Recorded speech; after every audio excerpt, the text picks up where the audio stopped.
Hello viewers, welcome back to my YouTube channel. তো আজকের ভিডিওটা শুরু করতেছি যশোর শহরের ভিতর থেকে। তো আজকে যশোরে আসছি হচ্ছে গিয়ে বাইকটা সার্ভিসিং করতে, কারণ আমরা খুব শীঘ্রই কুয়াকাটা ট্যুর দিতে চলেছি। তার কারণে বাইকটা একটু সার্ভিসিং দেওয়া প্রয়োজন। তা পার হয়ে তারপরে আবার কথা বলছি।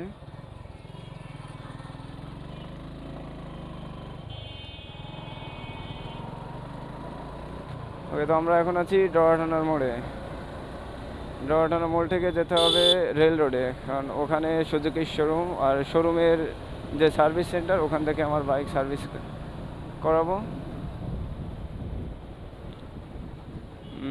ডরাটানার মোড়ে পুলিশের কাছে কট না খাইলে হয়, কারণ আমার বাইকে লুকিং গ্লাস নাই।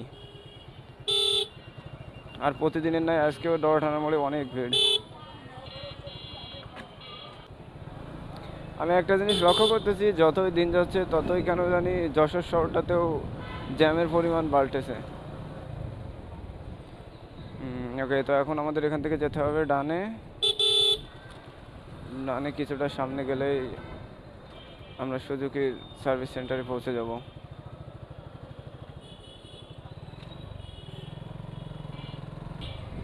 আর আমি আসতে একটু দেরি করে ফেলেছি। বাইক সার্ভিসিং করতে হলে একটু সকাল সকাল আসতে হয়, নইলে সার্ভিসের ওখানে যদি অনেক বাইক হয়ে যায় না, তাহলে আবার সার্ভিস করতে বন্ধ। কেন শোরুম?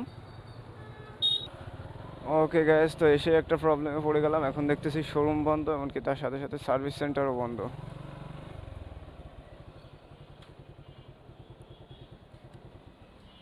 এখন কি করা যায়?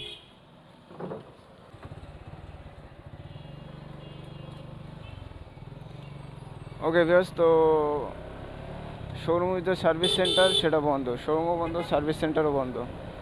সম্ভবত ঈদের কারণে বন্ধ। ঈদ হয়ে গেছে, আজ 3 দিন পার হয়ে গেছে, তারপরে এখনও তাদের শোরুম কিংবা সার্ভিস সেন্টার দুটোর একটা ওপেন করেনি। তো এখন যাচ্ছি যশোরে আরও আর একটা সার্ভিস সেন্টার আছে, যেটা সুজুকির অফিসিয়াল সার্ভিস সেন্টার। সেখানে যাচ্ছি। ওখান থেকে আমি এখনও পর্যন্ত কখনো বাইক সার্ভিসিং করাইনি। তো গিয়ে দেখি ওটাতে খোলা আছে কিনা। আর বাইকটা ইমার্জেন্সি সার্ভিসিংও করা প্রয়োজন, কারণ আমরা যে কুয়াকাটা ট্যুর দিতে যাচ্ছি সেটা খুব শীঘ্রই, আর মাত্র হাতে 2-1 দিন বাকি আছে। এখানে সার্ভিস সেন্টার অফিসিয়ালটাও বন্ধ। এবং ভিউয়ার্স, মনে হচ্ছে আজকের কপালটাই খারাপ, অফিসিয়াল যে সার্ভিস সেন্টার সেটাও বন্ধ।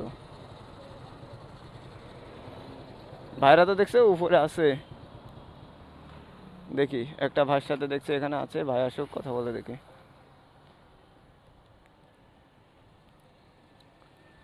ওকে ভিউয়ার্স, তো সার্ভিস সেন্টার বন্ধ থাকার কারণে বাইক তো সার্ভিসিং করতে পারলাম না। তো খালি হাতে তো আর বাসায় ফেরা যায় না, তো ভাবলাম বাইকটাতে কিছুটা স্টিকার করতে হবে, তো সেটাই করে আসি। তো বাইক স্টিকার করার জন্য এখন যাচ্ছি RN রোডে।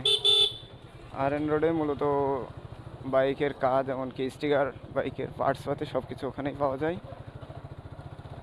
এখন মূলত ওখানে যেতে হবে। क्या बात है। তো RN রোডে গিয়ে একটা দোকান আছে, বাইক পাল্লান সম্ভবত, ওখান থেকে স্টিকার করাবো।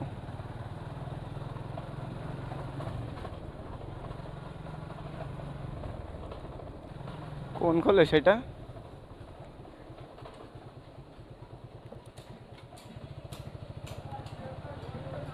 তো ভিউয়ার্স, আমরা এখন এখানে চলে আসছি।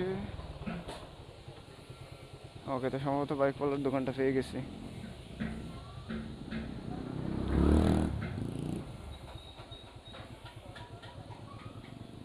ভাই ভিতরে ঢুকাই দেবো?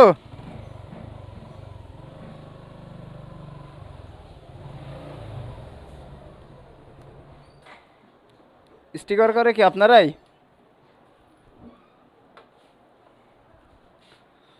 আচ্ছা ভাই, স্টিকার করতে হবে হচ্ছে গিয়ে এই হেডলাইট, হ্যাঁ, ওই যে কার্বন স্টিকার আছে না, যেটা ব্ল্যাক।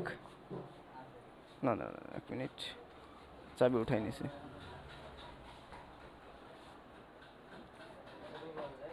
হ্যাঁ, আর হচ্ছে কি আপনার ইয়ে বাইকে নাম লিখান আপনারা? হ্যাঁ, এটাই মানে হবে হচ্ছে গিয়ে উপরে এটা এটা খুলে ফেলে দিতে হবে, হ্যাঁ। এখান দিয়ে এই সাইড দিয়ে, আর আপনার হচ্ছে যে হেডলাইটের সাইড দিয়ে, বুঝতে পারছেন? হ্যাঁ এইটুকু পুরো হবে, আর উপরের এইটা পুরো হবে। হেডলাইটে শুধু আর কি মানে সাইড দিয়ে হবে, আর এইখান থেকে এই সাইডে পুরো হবে। আর আপনার হচ্ছে গিয়ে এই যে এই ট্যাঙ্কির এই যে মাঝখানে যে অংশটুকু না, শুধু জাস্ট এইটুকু। হ্যাঁ পুরোটা ব্ল্যাক দিয়েই করা হবে। কেন খরচ কত কীরকম পড়বে না? বুঝে নাই। নাম দুই সাইডে হবে দুইটা।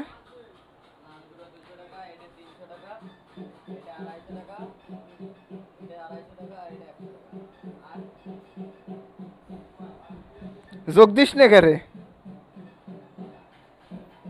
দাঁড়ান ভাই সামাটা যোগ দিয়ে নিক, দিয়ে কথা হচ্ছে। ভাই এবারটা একটু বলেন ওর সাথে। হ্যাঁ 300, নাম দুটো 200 টাকা, 500 টাকা, আর হেডলাইট 100, 1100। 1100 ভাই কমসম ভাই।